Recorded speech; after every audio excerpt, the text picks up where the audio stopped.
ఇప్పటికీ కూడా అక్కడ వాళ్ళు బిక్కు బిక్కుమంటే బతుకుతున్నారు. వాళ్ళ మెడ మీద కత్తి పెట్టినట్టు మొన్న కూడా 4,000 మంది ఉద్యోగాలు తీసేశారు. మరి ఇలా ఒక్క సమస్యను కూడా అడ్రస్ చేయకుండా మోడీ వచ్చాడు, యోగా చేసుకొని వెళ్ళిపోయాడు. పైగా నిన్న పేపర్లో చూస్తే విశాఖపట్నంలో చేసిన యోగా అంట మోడీ గారికి చాలా సంతృప్తినిచ్చిందట.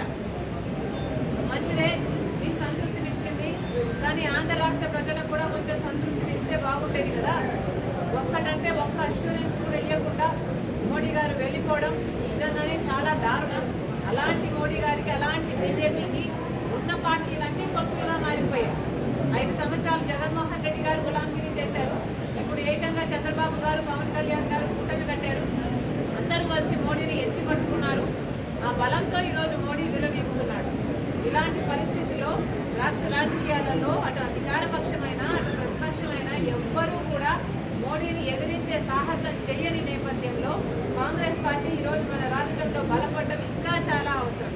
ఎందుకంటే ఒక కాంగ్రెస్ పార్టీ మాత్రమే బీజేపీకి ఎదురు నిలబడి ధైర్యంగా ప్రశ్నించే సత్తా ఉన్న ఏకైక పార్టీ ఈరోజు ఒక్క కాంగ్రెస్ పార్టీయే.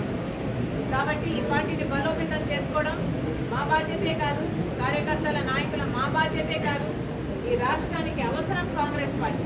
అందుకనే కాంగ్రెస్ పార్టీని బలోపేతం చేయడానికి ప్రతి జిల్లాలోనూ ఈ పర్యటన జరుగుతుంది. ఈ పూట ఈ జిల్లాకు రావడం జరిగింది.